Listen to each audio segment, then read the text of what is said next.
भारत की भाषा विद संदीप भटनागर में बहुत बहुत स्वागत है आपका दोस्तों।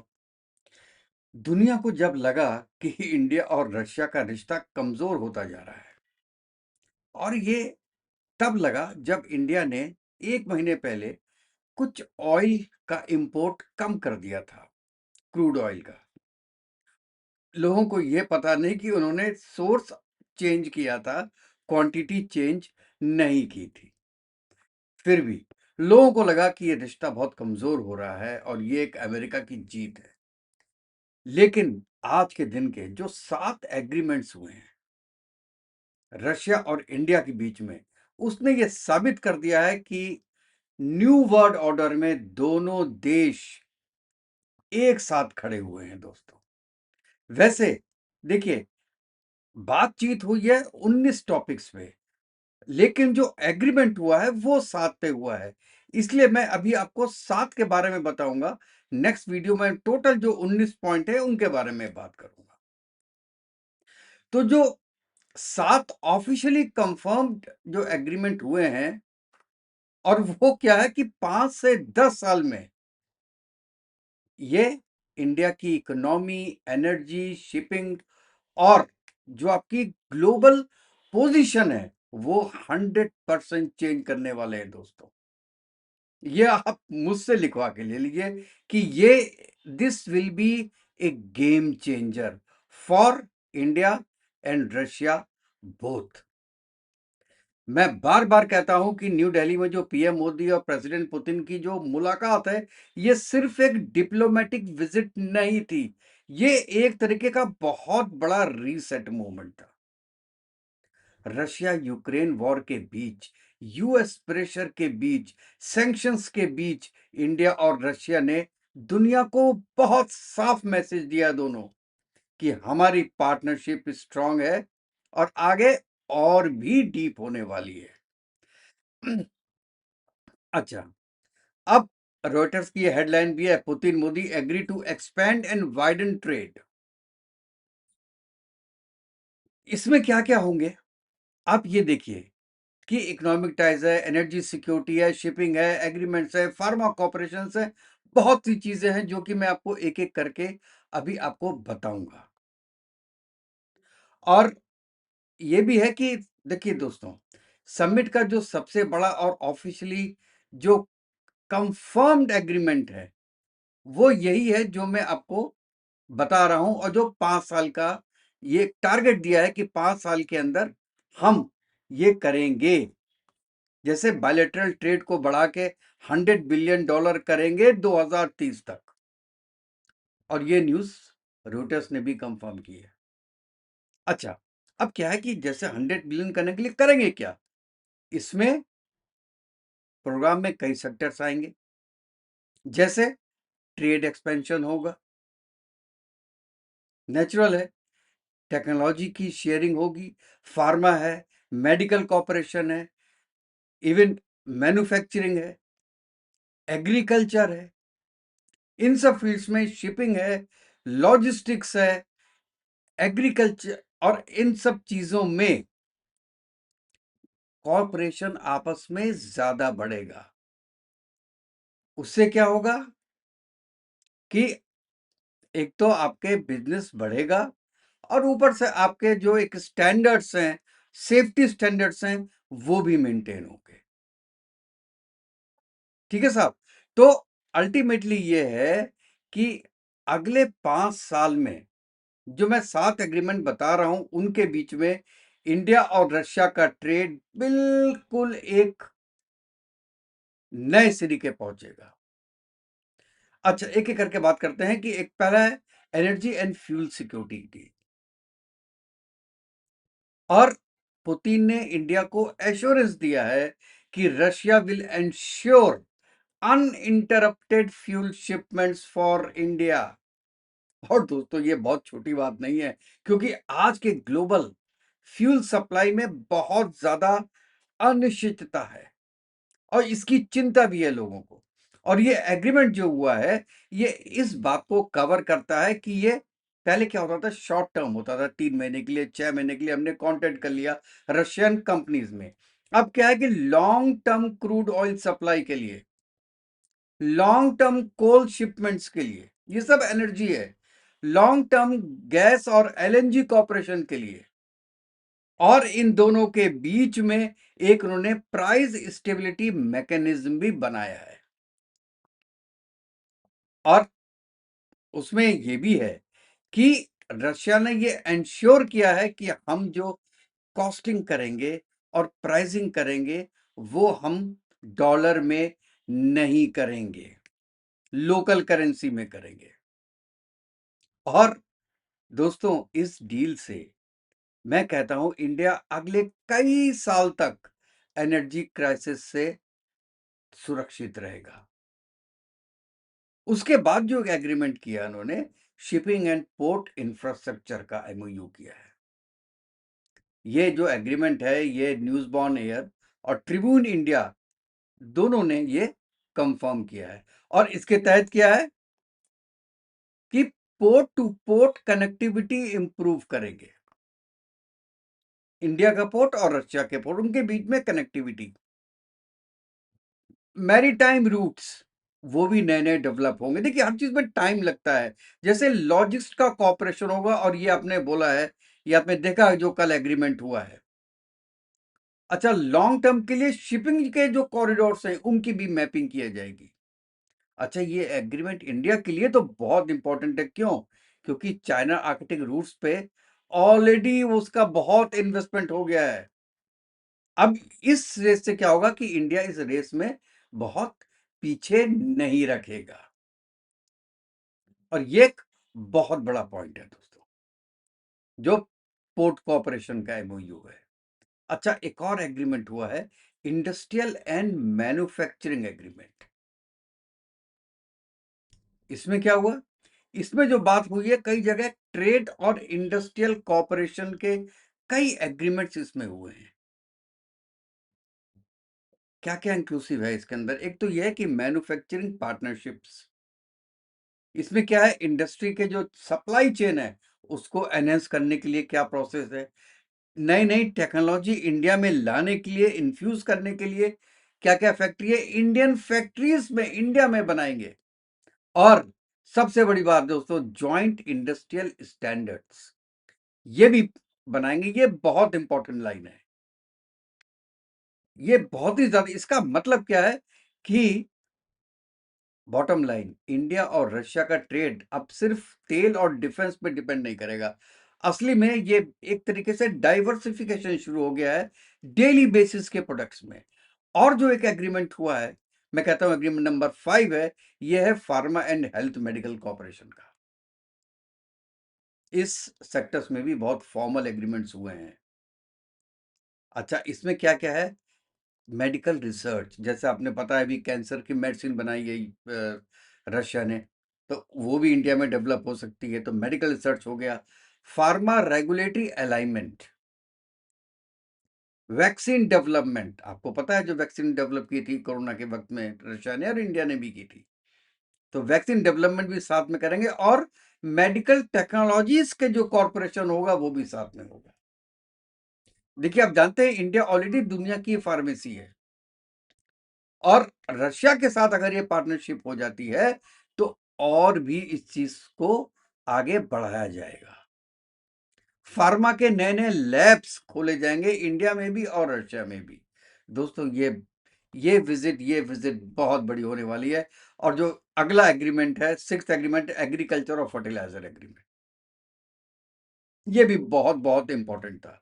ये बहुत क्रूशियल है। और रशिया फर्टिलाइजर्स का सबसे बड़ा सप्लायर है दोस्तों। इसमें क्या क्या होगा? इसमें होगा फर्टिलाइजर सप्लाई की जो एश्योरेंस है वो रशिया देगा कि किसी भी हालत में आप सप्लाई नहीं रुकेगी। और अगेन, जो लॉन्ग टर्म जो प्राइस कॉपरेशन है, देखिए आज प्राइस डिसाइड होगा कि अगले 5 साल तक यही प्राइस चलेगा, तो लॉन्ग टर्म प्राइस कॉपरेशन होगा। ये होता है ऐसे। और जो एग्रीकल्चर का जो ट्रेड है उसको एनहेंस किया जाएगा, ये बहुत जरूरी है। तो ये एग्रीकल्चर, रशिया का एग्रीकल्चर कॉर्पोरेशन, ये भी इंडिया के लिए बहुत जरूरी था। और किसानों के लिए तो ये समिट एक बहुत बड़ा फ़ायदा लेके आई है कि अब आपको जो फर्टिलाइज़र्स अब आपको और भी स्टेबल प्राइसेज़ में मिलेंगे, जो पहले ऊपर-नीचे प्राइसेज़ होते थे, वो बिल्कुल स्टेबल हो जाएँगे क्योंकि ये लॉन्ग टर्म एग्रीमेंट है दोस्तों। That is the reason. और एक एग्रीमेंट जो हुआ है trade and facilitation and supply chain cooperation, बहुत ही प्रैक्टिकल एग्रीमेंट है ये, क्योंकि ये ट्रेड को आसान करेगा और ट्रेड को फास्ट करेगा। ज़रूरी है ना, क्योंकि इसमें इसमें देखिए मतलब मैं तो कहता हूँ कि हर चीज़ शामिल है इन 9 में। कस्टम्स का सिम्प्लिफिकेशन होगा, ट्रेड डॉक्यूमेंटेशन ईज़ियर हो जाएगा, नए ट्रेड के रूट्स खोले जाएँगे और दूसरा सबसे बड़ी बात डायरेक्ट पेमेंट और जो सेटलमेंट सिस्टम है, उसपे चर्चा होगी कि नॉन डॉलराइज़ेशन इसको कैसे करें, जिसको कहते हैं आप डी-डॉलराइज़ेशन। इससे सप्लाई चेन रेज़िलियंस भी होगी। तो ये एग्रीमेंट्स साइन हुए। तो इन सब से क्या होगा कि देखिए ये अगर आप ओवरऑल जो निकालें तो ये ग्राउंड रियलिटी में ये इंडिया और रशिया के जो बीच में ट्रेड है, उसको बहुत तेज़ी से बढ़ाएँगे, बहुत तेज़ बढ़ाएँगे। अच्छा, अब आप पूछेंगे दोस्तों कि डिफेंस में क्या हुआ? क्लियर बात है कि अभी तक के डिस्कशन ज़रूर हुआ है, जो मैंने कहा था आपको 19 पॉइंट्स की मैं बात बताऊँगा। उसमें डिस्कशन ज़रूर हुआ है लेकिन अभी कोई एग्रीमेंट नहीं हुआ है। No new defence deal was signed, although discussed. इसमें S-400 का भी कोई ज़िक्र नहीं है, Su-57 का भी कोई अभी अभी कोई मतलब उसमें वो नहीं है। कोई मिसाइल टेक्नोलॉजी की बात अभी तक उसमें नहीं है, कोई जेट डील भी अभी तक उसके अंदर नहीं है। लेकिन जो ऊपर हुए हैं, उसके बारे में पूरी डिस्कशंस हुई है और फ्यूचर के कोऑपरेशन के लिए दोनों बिल्कुल पॉजिटिव दिखाई दिए कि हाँ, ये तो हो गई है। हाँ, कोई इसमें मैंने इससे पहले बताया कोई फॉर्मल साइनिंग नहीं हुई है इसके अंदर। क्योंकि मैं आपको मेन बात बताऊँ कि इस बार का जो उनका विज़िट था, वो डिफेंस नहीं था। डिफेंस में तो ऑलरेडी कोऑपरेशन चल रहा है। इस बार था फोकस था इकोनॉमी पे और लॉन्ग टर्म पार्टनरशिप में। इसीलिए 10 चीज़ों को एक साथ उन्होंने नहीं बुलाया। 10 चीज़ों को एक साथ उन्होंने नहीं किया, बिल्कुल अलग रखा डिफेंस में क्योंकि भाई ये डिफेंस तो मेन है इंडिया का। डिफेंस और ऑयल 2 चीज़ तो मेन है। तो मतलब इसमें जो मेन लाइन आप बोलिए तो इकोनॉमिक कॉर्पोरेशन है, एनर्जी सिक्योरिटी है, शिपिंग रूट्स है, मैन्युफैक्चरिंग ग्रोथ है। ये 7 एग्रीमेंट हैं और ये अगले 10 सालों के लिए एक शेप बना दिया है उसने। किस लिए? कि इंडिया का ट्रेड $100 बिलियन करना है और उसके साथ जैसे मैंने पहले बताया था फार्मा और मेडिकल कॉर्पोरेशन से जो मतलब पूरा हेल्थ सेक्टर है हमारा और रशिया का, दोनों बहुत मजबूत हो गए। शिपिंग एग्रीमेंट से आपका नया मैरीटाइम पावर मिलेगा और नेचुरल है कि एग्रीकल्चर के जो एग्रीमेंट्स हैं, उससे आपकी फर्टिलाइज़र की जो सप्लाई है, वो बिल्कुल स्टेबल हो जाएगी और मैन्युफैक्चरिंग पार्टनरशिप से जो आपका इंडस्ट्री का सॉल्यूशन है, वो अपग्रेड होगा। तो बॉटम लाइन है इस समिट में वेरी वेरी क्लियर एक मैसेज है कि इंडिया और रशिया आने वाले डिकेड में ग्लोबल इकोनॉमिक्स के साथ साथ चलने वाले हैं दोनों। मतलब इन 7 जो एग्रीमेंट हुए हैं उन्होंने ये साबित कर दिया है कि इंडिया और रशिया पार्टनरशिप अब सिर्फ फ्रेंडशिप नहीं है बल्कि एक लॉन्ग टर्म स्ट्रेटेजिक फ्यूचर है दोनों कंपनी का, दोनों कंट्रीज का। और ये एक तरीके से पर्सनल दोस्ती भी दिखाता है प्राइम मिनिस्टर मोदी और पुतिन की। इसलिए मैं पूरे विजिट को बहुत हाई रैंक करता हूं और हाई रैंक में इसलिए करता हूं कि ऐसे समय पे पुतिन इंडिया आए हैं। पुतिन को भी दिखाना था वर्ल्ड को कि हाँ, हिंदुस्तान हमारे साथ खड़ा है। तुम कहीं पर भी कह दो कि पुतिन कहाँ चला जाएगा तो उसको हम मतलब अरेस्ट किया जा सकता है। मैं आ रहा हूँ। वैसे इंडिया ने आईसीजे में साइन नहीं किया हुआ, इसलिए इंडिया के लिए प्रॉब्लम नहीं है। India has nothing to do with that. लेकिन फिर भी, और जिस तरीके से प्रोटोकॉल तोड़ के मोदी जी गए हैं और गले लगे हैं एयरपोर्ट पे, ये पुतिन को नहीं, पूरी दुनिया को दिखाया है मोदी जी ने। खास तौर से अमेरिका को दिखाया है, और उससे भी ज्यादा ट्रंप को दिखाया है कि तू कुछ भी कर लो, ये गीदड़ भभकियां जितना दे लो, लेकिन जिस कंट्री से हमारा 80 साल से याराना है, उससे भी पहले से,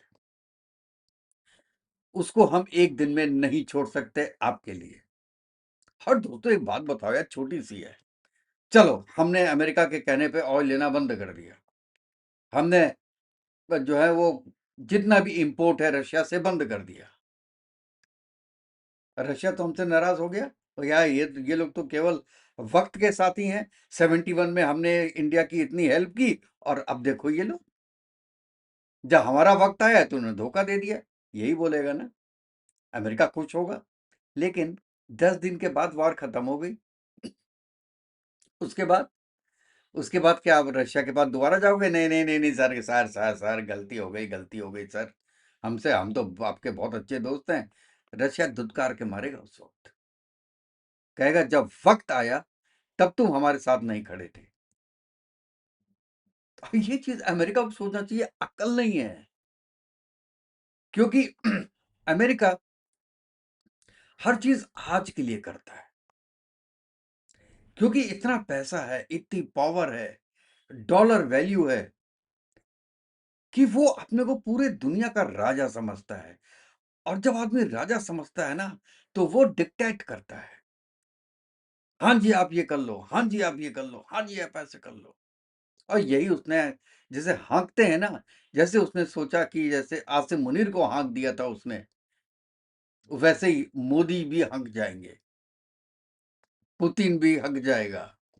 लेकिन दोनों ने दोस्ती में इंडिया में आके पुतिन ने, और पुतिन का वेलकम करके मोदी जी ने ये दिखा दिया कि हम एक हैं।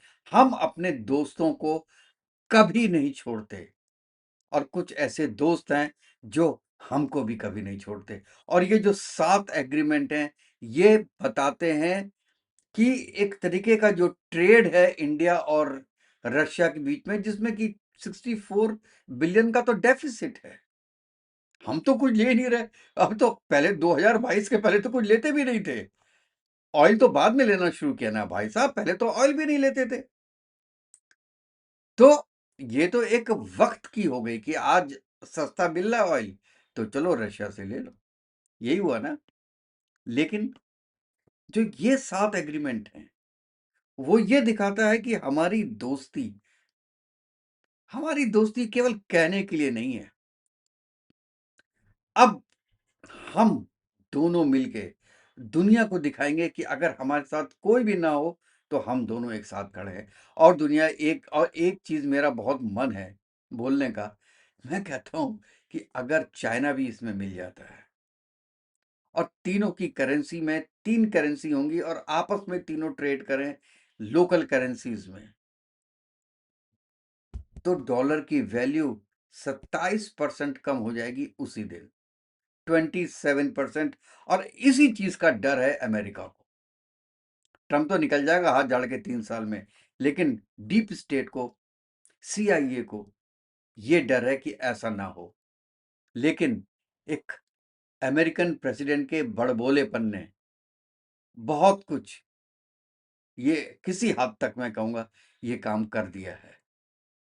क्योंकि सबको पता चल गया है, इवन यार मैं कहता हूं जापान, ऑस्ट्रेलिया, आपका फ्रांस, जर्मनी, यूके, सबको पता चल गया है कि अमेरिका केवल वक्ती दोस्त है, और वो वक्त आने पे अपनों को ही निचोड़ता है।